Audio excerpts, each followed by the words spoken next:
Salam. My name is Muhammad Layek Siddiqui, the father of Holophase. Part 53.5 The Failure Taxonomy Why Claims Fail. We began with pattern itself, what can be compared, what stays the same through change. The fourfold identity gave us the bones.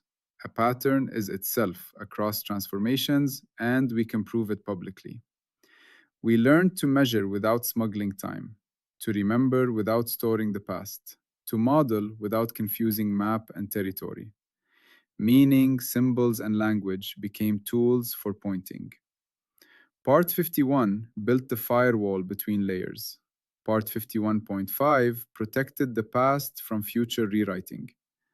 Part 52 reframed error as diagnostic signal.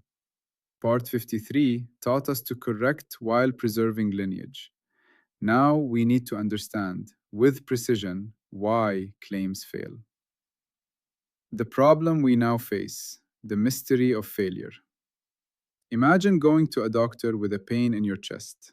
The doctor listens to your description, runs some tests, and then says, "Something is wrong." That's all. Something is wrong. Would you feel helped? Would you know how to respond? Would you trust this doctor? Of course not. The statement "something is wrong" is almost useless.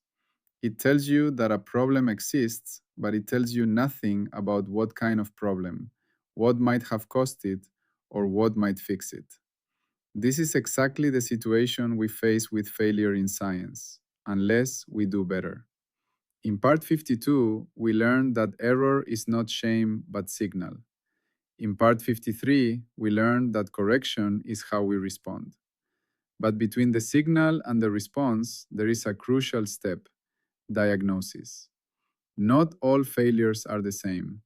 A claim can fail for many different reasons, and the reason matters enormously for what we can learn and how we should respond. If we treat all failures as the same, if we just say "it failed" and stop there, we lose almost all the information the failure contains. We waste the error.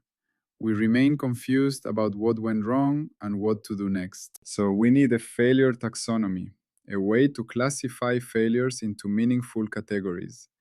Each category tells us something specific about why the claim failed and what kind of learning or correction is appropriate. This is the difference between a doctor who says something is wrong and a doctor who says, "You have an infection, here's the bacteria, here's the antibiotic that will help." Diagnosis precedes treatment. Classification precedes correction. What a failure taxonomy is: the library of why. Imagine a library where books are constantly breaking. Pages fall out, covers detach, ink fades, spines crack, molds grow, pests eat the paper. A librarian who simply says, "Books are failing," hasn't helped anyone. But a librarian who can distinguish between different failure modes, this one has physical damage, that one has biological decay, that one has chemical deterioration, can actually do something useful. They can send the physically damaged book to a conservator, the moldy book to a climate control room, the faded ink book to a digitization specialist. The failure mode tells you what to do next. A failure taxonomy is exactly that: a classification system for why claims fail. It sorts failures into categories, each with its own implications for diagnosis and repair. In our journey, we have already encountered many reasons claims can fail. Claims can fail because they violate the rules. Claims can fail because the pattern itself can't be clearly identified. Claims can fail because the evidence supports multiple possibilities equally. Claims can fail because the original observations can't be reconstructed. Claims can fail because they were applied beyond their proper domain. Claims can fail because of confusion between different versions. Each of these is a different kind of failure. Each teaches us something different. Each points toward a different kind of repair. The 6 failure classes. Let us now install the taxonomy. There are 6 primary classes of failure. Class 1, illegal. What it is? The claim violates constitutional rules. It fails a gate. It smuggles hidden assumptions. It imports forbidden primitives. It attempts a handoff without declaring it. Example: a researcher claims that a pattern means something, but presents this meaning as if it were part of the pure pattern structure itself, without going through the interpretive layer. The claim is illegal because it smuggles meaning into structure. What it teaches: illegal failures reveal vulnerabilities in our constitutional framework. They show where rules are being violated, where smuggling is attempted, where gates are being evaded. What repair looks like: enforcement of existing rules or clarification of rules that were ambiguous. Sometimes amendment of the rules themselves if they prove inadequate. Class 2, unidentifiable. What it is: the pattern cannot be established with sufficient coherence to support a claim. There is too much noise. There is too little data. The signal is too weak. The pattern dissolves into ambiguity before identity can be fixed. Example: a faint astronomical observation shows something that might be a new planet, but the signal is so weak and the data so sparse that multiple interpretations are equally plausible. The pattern cannot be reliably identified. What it teaches: unidentifiable failures point to limits of access. They show us where our instruments, methods, or data are insufficient to resolve the pattern. What repair looks like: better instruments, more data, cleaner measurements, longer observation times, sometimes waiting for technology to advance. Class 3, underdetermined. What it is: the evidence supports multiple lawful patterns equally well. The data alone cannot decide between competing claims. The underdetermination is genuine and unresolved.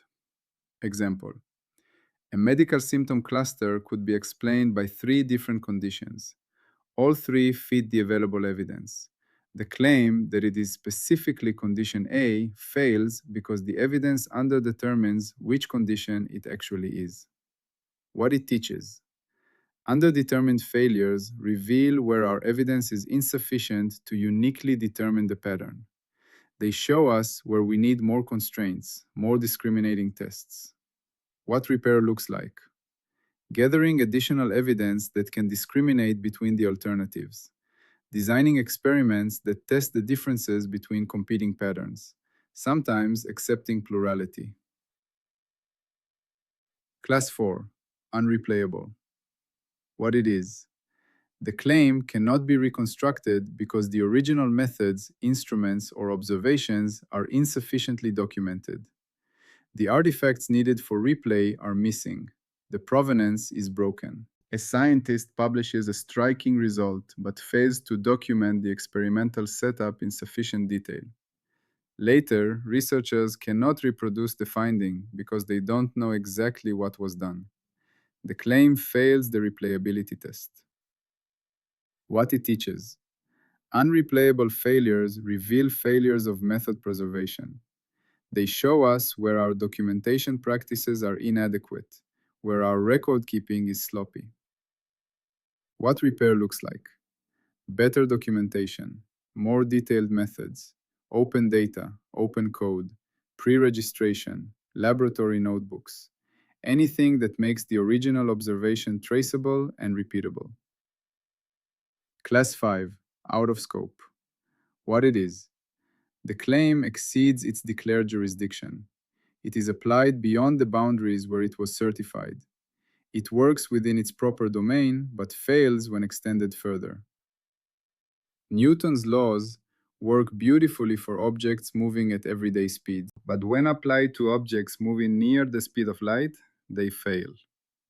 The failure is not because Newton's laws are wrong, they are out of scope. What it teaches: out of scope failures reveal the boundaries of our models. They show us where our claims have legitimate domains and where those domains end. What repair looks like. Redeclaring boundaries more carefully, specifying the conditions under which the claim holds, developing new models for the regions beyond the scope. Class 6. Version conflicted. What it is. Confusion arises because multiple versions of a claim exist without clear relationships between them. Migration paths are missing. Identifier ambiguity prevents tracking. Lineage is broken. Example. A clinical guideline is updated, but the old version remains in circulation without clear indication that it has been superseded. Doctors following the old guideline are using outdated information. The claim fails not because it was wrong, but because version confusion led to misapplication.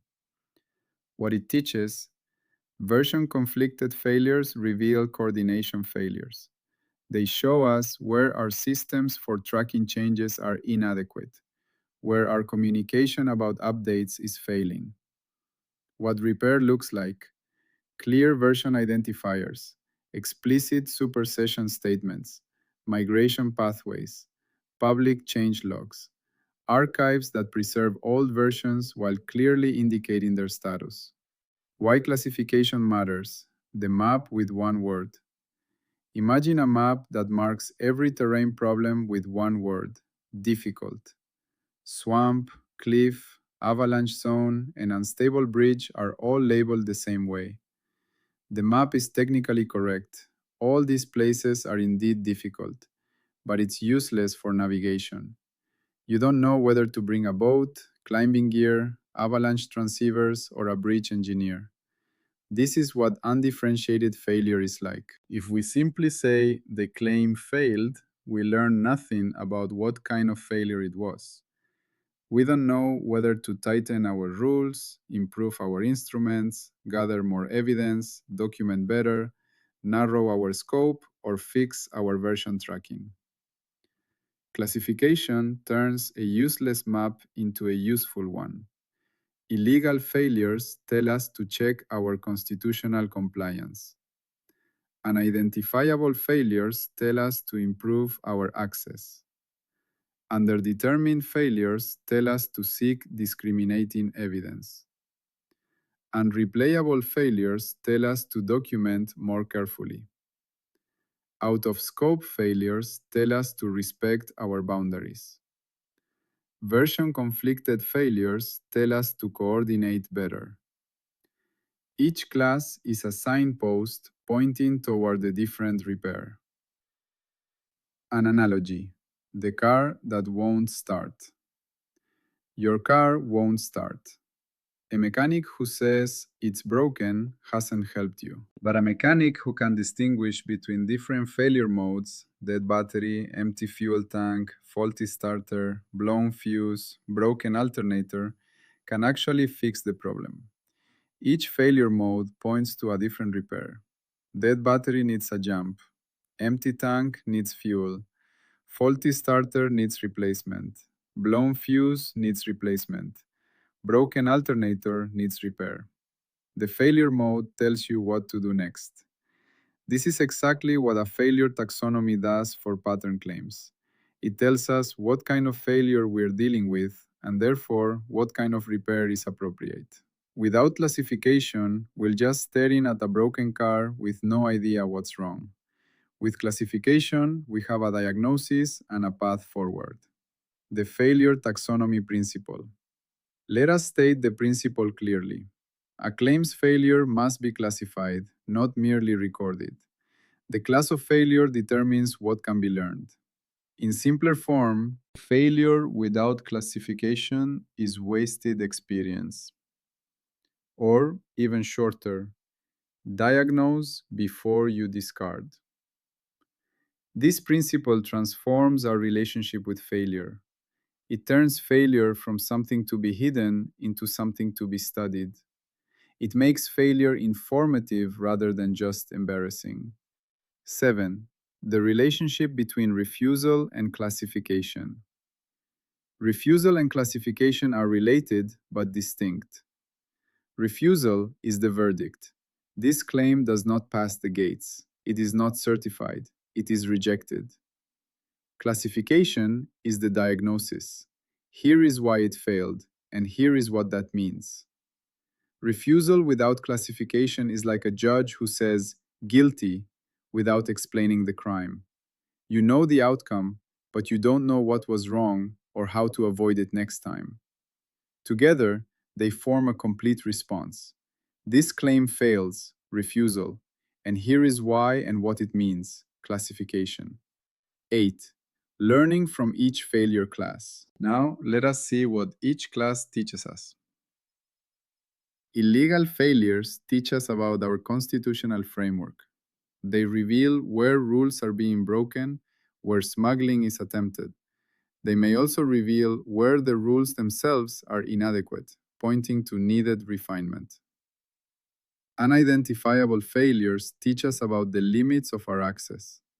They reveal where our instruments, methods, or data are insufficient. They show us the boundaries of current legibility and point toward where we need better tools. Underdetermined failures teach us about the richness of possibility. They reveal where our evidence is too weak to discriminate between alternatives. They show us where we need more constraints, more discriminating tests. Unreplayable failures teach us about the importance of preservation. They reveal where our documentation is inadequate, where our methods are underspecified. They show us that science requires not just discovery, but also the ability to reconstruct discovery. Out-of-scope failures teach us about boundaries. They reveal where our models have legitimate domains and where those domains end. They show us that a claim can be true within its scope and false beyond it. Version-conflicted failures teach us about coordination. They reveal where our systems for tracking change are inadequate, where communication about updates is failing. They show us that knowledge is not just individual claims, but a connected web. Each class is a different teacher. Each has different wisdom to offer. An example across scales. Let us see how failure classification works across different scales of reality. At the quantum scale, a physicist proposes a new particle based on a faint signal. Later analysis shows the signal was within the noise range. Failure class, unidentifiable. The pattern couldn't be reliably distinguished from background. The lesson? Better statistics, more data needed. At the biological scale, a researcher claims a new species based on physical characteristics. DNA evidence later shows the specimen belongs to an existing species. Failure class, underdetermined. The physical characteristics alone were insufficient. The lesson, morphological evidence needs molecular confirmation. At the medical scale, a treatment is approved based on trials in adults. When used in children, it causes unexpected harm. Failure class, out of scope. The claim was valid for adults but was applied beyond its proper domain. The lesson, scope must be explicitly declared and respected.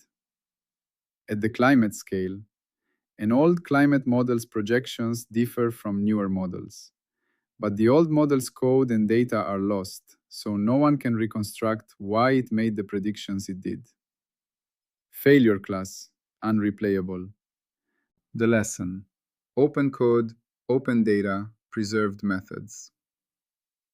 At the historical scale, a historian's interpretation of an ancient text is later challenged, but multiple interpretations fit the fragmentary evidence equally well. Failure class, underdetermined. The lesson, acknowledge plurality, seek additional evidence. At the personal scale, we make a claim based on a memory, but the memory turns out to be faulty. Failure class, unidentifiable. The pattern in memory couldn't be reliably accessed, or unreplayable. The original experience couldn't be reconstructed. The lesson: memory is fallible. Seek external verification. 10. Temporary and principled failure. Some failures are temporary, others are principled. A temporary failure may be unidentifiable because the current instrument is too weak, but a better one may solve it. Or underdetermined because more constraints are needed. Or unreplayable because documentation can be repaired. A principal failure may involve illegality that cannot be cured without constitutional amendment, or a scope overreach that no added data can fix, or a version conflict that requires formal remapping. This distinction matters because it guides effort. Some failed claims should be revisited. Some should be refused unless the framework changes. Some should be archived with open future pathways. Some should be closed. What failure reports should include? When we report a failure, we should declare failure class. Which of the 6 applies? If multiple, acknowledge them. Diagnostic evidence. What specific evidence supports this classification? Learning implications. What does this failure teach us? What questions does it raise? Suggested next steps. What kind of repair or response is appropriate? Temporary or principled. Is this failure likely to be resolved with better data or methods, or is it permanent?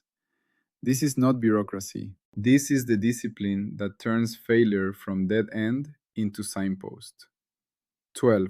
What we refuse. With the failure taxonomy installed, we have clear grounds for refusal. We refuse any failure report that lacks classification, just it failed, hides the diagnostic evidence, ignores learning implications, treats all failures as equivalent, uses classification as rhetoric rather than genuine diagnosis, misclassifies to avoid uncomfortable truths, claims multiple classes without acknowledging the ambiguity. Each refusal protects the diagnostic value of failure. 13. Failure as teacher. There is something profound about this taxonomy. It treats failure not as an endpoint, but as a relationship. Failure is not just this claim didn't work. It's this claim didn't work in this specific way. And that specificity is what makes failure teachable. The universe is constantly giving us feedback. Every failed claim is a message, but the message is encoded. We need a decoding system, a taxonomy to read it. Illegal failures tell us about our rules. Unidentifiable failures tell us about our access. Underdetermined failures tell us about our evidence. Unreplayable failures tell us about our methods. Out-of-scope failures tell us about our boundaries. Version-conflicted failures tell us about our coordination. Each message is different. Each teaches something different. Each points toward a different kind of growth. Failure without classification is like a message in an unknown language. You know something is being said, but you have no idea what. Classification gives you the dictionary. It lets you read the message. And when you can read the message, you can learn from it. 14. The deeper meaning, converting pain into map-making. This is perhaps the deepest insight of the chapter. A science that merely records failure wastes pain. It experiences the frustration of being wrong, the disappointment of a failed experiment, the embarrassment of a retracted claim. But it learns nothing from these experiences. The pain is suffered in vain. A science that classifies failure converts pain into map-making. Every failure becomes data about where the boundaries are, where the access is weak, where the rules are broken, where the documentation is insufficient. The pain is not wasted, it becomes wisdom. This is true not only for science, but for life. When we fail in our personal lives, in relationships, in work, in our own growth, we have a choice. We can hide the failure, feel the shame, and learn nothing. Or we can ask, What kind of failure was this? What does it teach me about my assumptions, my methods, my boundaries, my coordination with others? The taxonomy is not just for science. It is for anyone who wants to learn from their mistakes rather than merely suffer them. Handoff to what comes next. This taxonomy points naturally toward the next chapter. Why do so many failures happen? Because uncertainty runs through them. Signals are noisy, boundaries are hidden, interpretations are plural, replay may be incomplete, scope may be uncertain, version transitions may blur continuity. Uncertainty is not a side issue. It is woven into almost every failure mode. That is why, after classifying failure, the next step is to treat uncertainty as a first-class scientific object rather than a footnote. Part 54, Uncertainty, will give us the tools to understand, declare, and work with uncertainty as the background condition of all finite knowing. It will show how uncertainty is not weakness but honesty, not failure but the proper expression of limited access. Because a claim that honestly declares its uncertainty is stronger than a claim that pretends certainty it doesn't have. Closing meditation. We have added another layer to our growing science. First, we learned to see error as signal, not shame.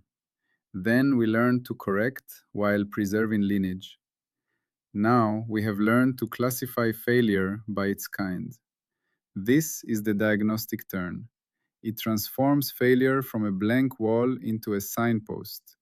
It gives us 6 different kinds of wisdom, 6 different teachers, 6 different paths forward. When a claim fails because it's illegal, we learn about our rules. When it fails because it's unidentifiable, we learn about our access. When it fails because it's underdetermined, we learn about our evidence. When it fails because it's unreplayable, we learn about our methods. When it fails because it's out of scope, we learn about our boundaries. When it fails because of version conflict, we learn about our coordination. Failure is not the end. Failure is the beginning of diagnosis, of learning, of growth. A science that cannot diagnose its failures is blind. A science that can diagnose them sees. We are building a science that sees. Now we go deeper still, into uncertainty itself. Always, peace be upon you.